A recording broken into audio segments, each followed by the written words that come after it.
All right, so now in this part of our tutorial, I'm going to show you how we can actually connect to a MongoDB database using MongoDB as well as Mongoose. So what we're going to do is first, obviously make sure you have MongoDB installed on your local system. I do already. And I'm going to go ahead and install Mongoose, which is a node module. So let me go into my terminal. And let's do npm I mongoose, mongoose, like this. Okay, so we're good with that. So now what we want to do is, let's just go ahead into our code. And we want to actually connect to our database. So it's pretty easy. So all we have to do is first import Mongoose. So let's do import Mongoose from Mongoose. And I'm inside my index file right over here. Okay. And then what I'll do is right down over, I guess right over here. I'll go ahead and do mongoose.connect. And I'm going to pass in the URI. So MongoDB is the protocol. And then the host name, so localhost. And then port 27017. You don't have to provide the port if this is the port that you use, because by default, it will use port 27017. But let's say if your MongoDB is running on a different port, then you must specify that port because the package uses this port by default. Okay. So I'm going to omit that, but then I'm going to specify the database name. So I'll just call this express tutorial. And then what I'll do is this connect function actually returns a promise. So I'll just use .then and I'll console log connected to database. And then I'll also use a catch. If there are any errors, I'll just simply, write a log error, and then I'll log the error. So let's start up our server. Let's make sure everything is working fine. Okay, so you can see right over here, it says connected to database. All right, cool. So let me go ahead and open up my MongoDB GUI, my graphical user interface. Let me just zoom in a little bit. So this is MongoDB Compass. You can use whatever you want. I'm just going to use this for now. So I'm going to connect to my MongoDB database. I'll click connect. Okay, so we are successfully connected to the database, so that's great. So now let's go ahead and set up our very first schema. Now, some people might wonder, well, why are we using Mongoose and not using like the regular MongoDB package? For example, let me just show you this one over here. Some people might wonder why we're not using this Node.js driver to interact with our MongoDB database. The reason why is because realistically in projects, you're not actually going to be writing actual Mongo queries like they do over here. You're going to be using an ORM for many realistic projects because they are very safe to use for your code base. It's the same reason why many people use ORMs for SQL, because it just takes care of a lot of things for you, and it also takes care of structuring your data. It makes it a lot more easier. Okay, so I just wanted to mention that in case some of you might wonder why we're not using the regular MongoDB driver, but instead we're using Mongoose. Okay, and Mongoose is very popular. Many people use Mongoose. If you look at the node module on the website, you see there's 2 million downloads. So it's not going anywhere anytime soon. Okay, anyways, let's go ahead and create our schema. So we're going to create a new folder, and I'll call this, I guess, Mongoose. And really what a schema is it's just a way for you to define your database collection. You want to actually shape how your data is going to look like. And we do that using a schema. So I'm going to create a folder called Mongoose, and I have my folder called schemas. And inside that schemas folder, I'm going to create a new file, and I'm going to call this user.js. Okay. And this is where I'm going to create my user schema. Because what I'm going to do is I'm going to replace my endpoint where I create a user. So right over here, I'm going to replace this. So instead of actually saving it to the array, we're going to just fix this to actually save it to the database. Okay. And then I'm going to show you how we can actually use our database to perform the authentication validation instead of using the array. So the first thing that we need to do is we need to go ahead and, of course, create our schema. So I'm going to go ahead and import schema from Mongoose like this.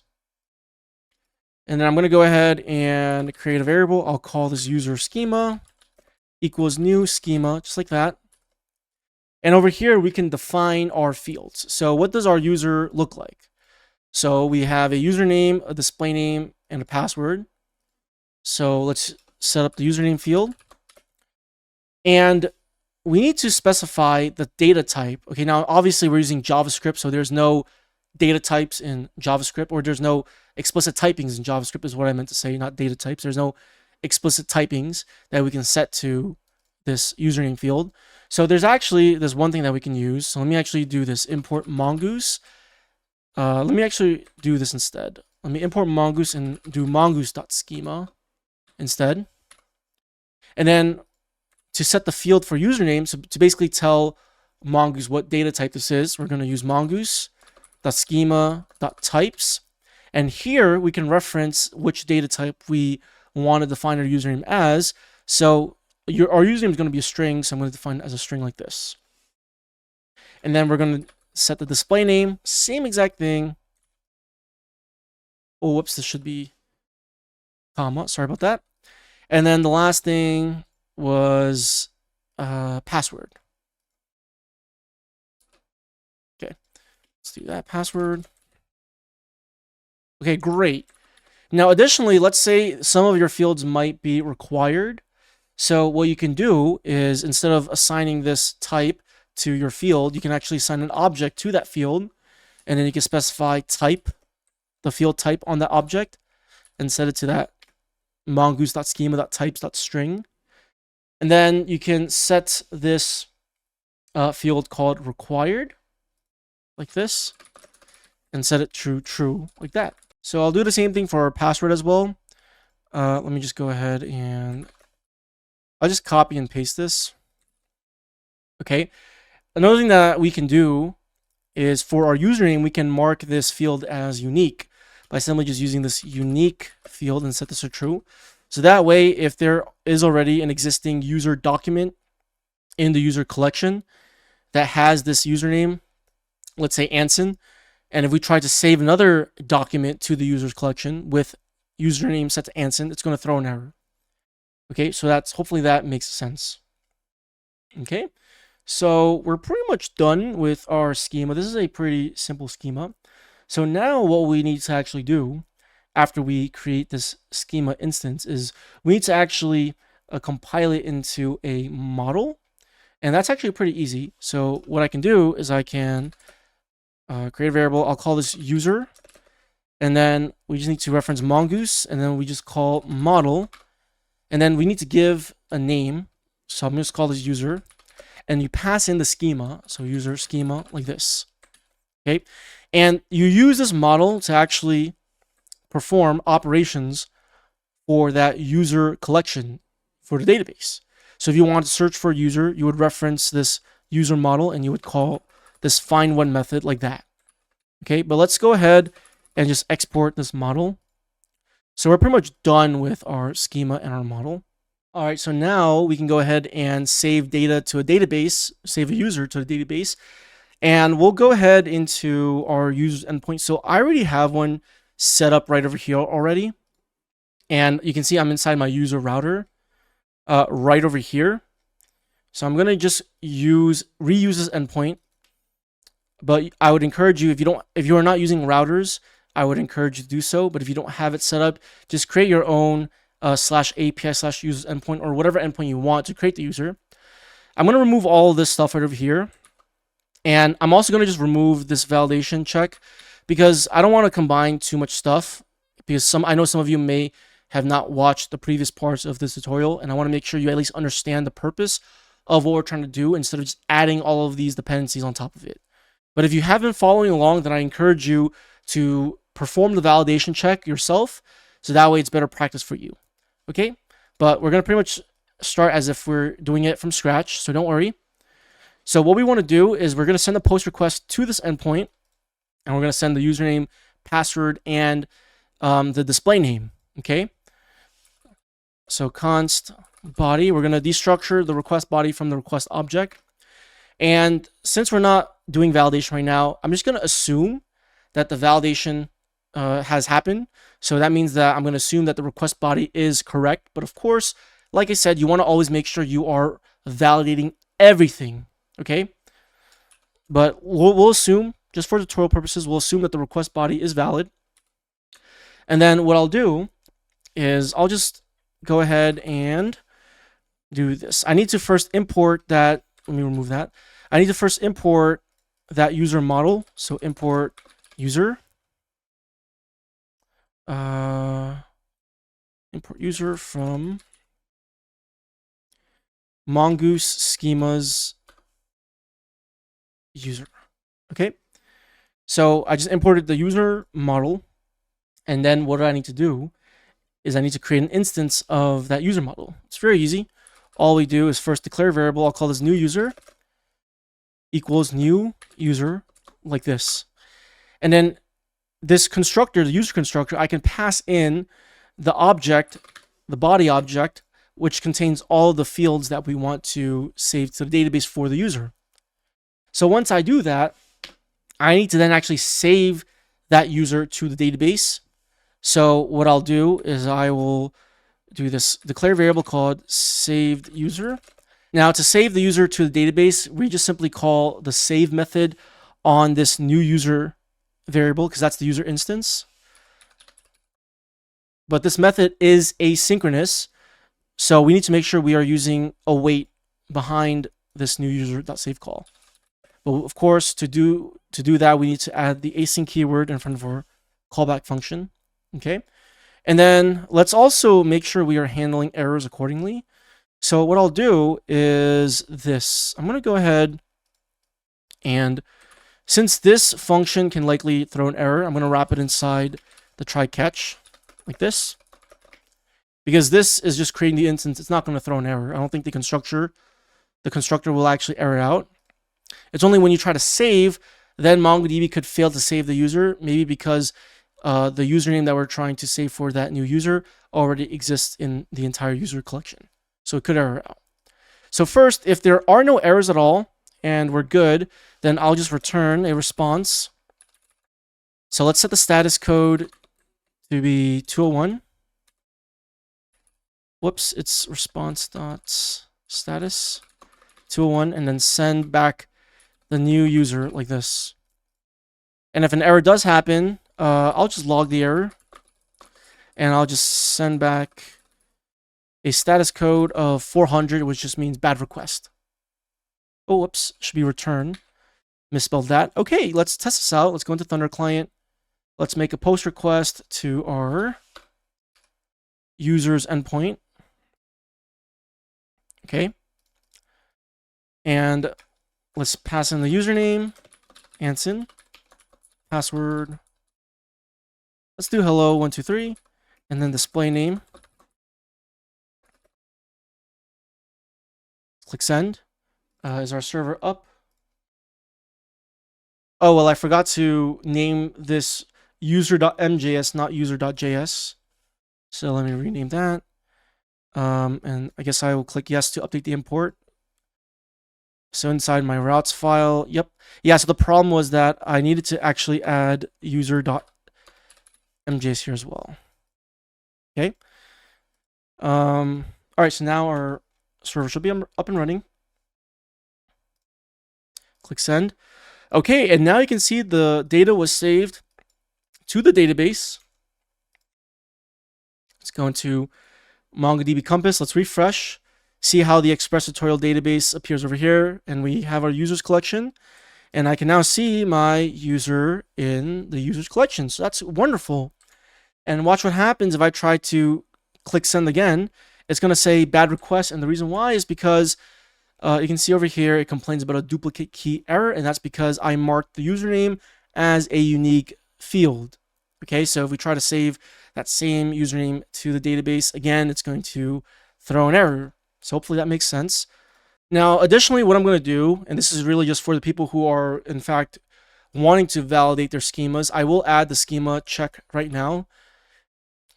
So what I'll do is right before we call this request handler function, I'm going to call that check schema function, and I'm going to pass in the create user validation schema. And like I said, all the code is going to be in the description. So if you do want to do some of the things that you may have missed from earlier, just go to the GitHub link and grab the code, and you can see everything from there. But I'm just using this validation schema, and I have this password that I didn't have this before, but I just added this just now. So I have this password field right over here. And then I am making sure that password is not empty. And you can see that I'm making sure that the username has all these validators that are applied to that username field. Same thing for the display name. Okay. So by calling this, this will make sure it checks the request body and performs the necessary validation on it. This middleware does not actually throw an error. We need to go inside the request handler and actually check if there are any errors. So the way we do that is we just simply declare a variable called result, and we call this validation result function. I think that is imported. Yep, it's imported right up top over here from express validator. And we pass in the request object into validation result. And what this will do is it'll actually grab that this dynamic property that was attached to the request object that express validator does for us, and it'll give us the information about what the status is of the request body. It'll tell us if there are any errors. It'll tell us if everything is good, if there are no errors. So what we can do is I can just simply say if result dot, let's see, is empty. So this just basically means if there are no errors, then we can proceed. But I'll make sure I do this if there are errors. So if the result is not empty, that means there are errors. I'll return a response, and I'll just simply do this return response dot send. And I'm going to go ahead and send results dot array, and this actually gives me all the errors. So it'll tell us, okay, what fields are missing or what fields are invalid. Okay, so just very quickly, I'll show you how this works. So notice how if I omit display name, it's going to complain about display name not being there. If I omit password, it's going to complain about the password. And if I omit username, username will not. It'll complain about the username over here. So hopefully that makes sense with how this works. So now, of course, if there are no errors at all, then we can proceed with the rest of our logic. But ideally, though, you don't want to use the actual request body object from the request object itself, like we're doing over here. You want to actually use this function. So let me first declare a variable. I'll call this data equals, and then we're going to call this matched data function, which is imported up top over here from express validator. And then I'm going to pass in the request object. And so what this match data function will do is it'll grab all the validated fields for you. So it'll grab username, password, and display name for us. Okay, so let me remove this and let me replace this with data instead. And I'll also just console log data as well. And let's try this again. So this time, let's make a post request. For the username, I'll do Anson1. And that was created. And if you look at the console, you can see that that object is being logged right over there. And of course, if we did omit any data at all, then it would just return that response right over here. Let me set the status to 400. Okay, there we go. Perfect. So like I said, just wanted to show you how to perform validation if that was something that you also additionally want to do. But I also wanted to show you a very easy way just to save records to the database. Okay, and everything is going to be similar to how we just did this. Okay, so we have one user schema. If you wanted to save products to your database, because we have an endpoint for products, then you would have to make sure you create a product schema, compile that schema into a model by using this model function right over here, or this model method on the Mongoose import. And then now you can just easily create products in your database. That's literally all you have to do.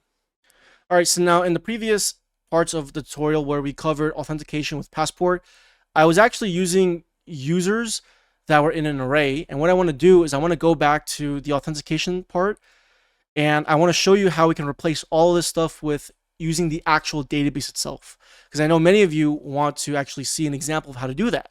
And that's what I'm going to do. And then after we finish this, I'm going to show you how we can encrypt or hash out our passwords, because you obviously never want to save raw passwords, raw text passwords like this in your database. Because if someone hacks into your database, they can see everything. They can see the username, the password, and that's not good. You want to actually hash it. So I'll show you that after we just replace all this stuff over here. Okay, so first let's go ahead and do this. I'm going to go ahead and go into my verify function right here. So this is where we are searching for the user in the database, and then we're going to compare the passwords, okay?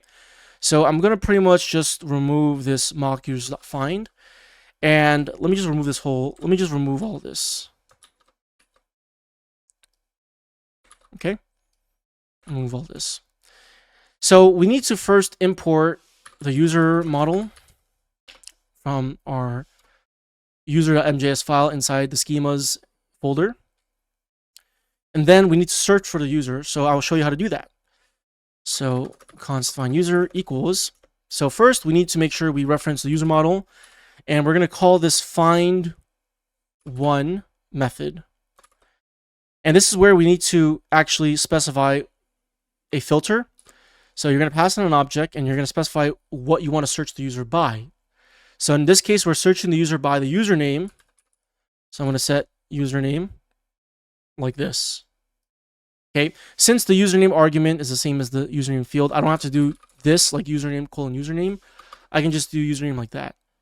Now this find one method is asynchronous, so we do need to make sure that we await this call. And then we also need to make sure we add the async keyword in front of our verify function. Okay, and of course, if there are any errors at all, it will be thrown by, let's say, the find one method, and then we're catching it, so that will be handled accordingly. So that's already set up just fine. So now let's first check to see if find user is actually defined, because this find one method could return null, which means that the user was not found. So if there's no find user, then I'll throw a new error, and I'll just say user not found, and then the error will be caught right down over here in this catch block, which we'll call the done function with the error instance. Now the user is found, and we can verify that the user is defined. So now we want to check to see if the passwords are valid. So if find user.password, so I can reference the property directly on this instance that I just searched for. If it's not equal to password, then we're going to throw an error as well, and we'll just say bad credentials. Literally the same exact thing, only difference is that we are replacing the array with referencing the actual user model and calling the find one method. Okay, same exact thing. Let me just remove these two console logs, and we need to go into our deserialize user method, and then we need to make sure we remove this mock user.find, and instead, let me remove all this. Instead, we're going to go ahead and call user.find1, but this time we're going to actually search by the ID. But the nice thing is, though, there's actually this method called find by ID, and I think this should return just one user record. Let me just double check. Yep, finds a single document, so it doesn't return an array. Just wanted to double check. So this is good because, remember, our MongoDB database, it auto-generates these object IDs right over here. So we can use that to search in a database. Okay, so I'll just pass in ID like that. And let's just make sure we add the async keyword in front of our callback function for deserialize user. And the rest of the logic stays the same. If the user is not found, throw an error. If the user is found, then it's going to ignore this part, and then we're going to call the done function. Okay, and I think that should be it. Let me just make sure that everything else is good. We can ignore the other parts of our application that are still using the mock users. That's fine.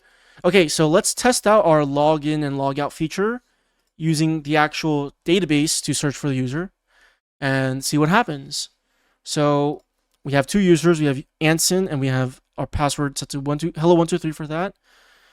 So let's go into, let me see. Okay, let's go into Postman. So I'm going to pass in Anson, and then I'm going to pass in the password hello123. Oh, whoops, I made the post request to the wrong endpoint.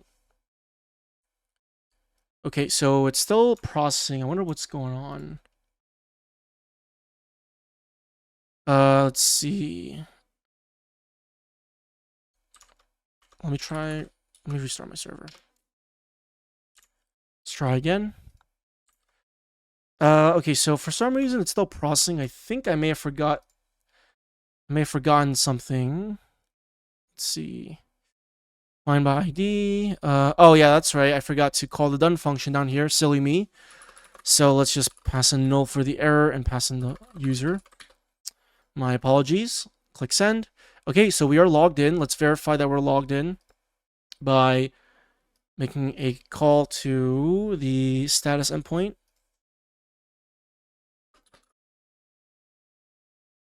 So we're making a GET request.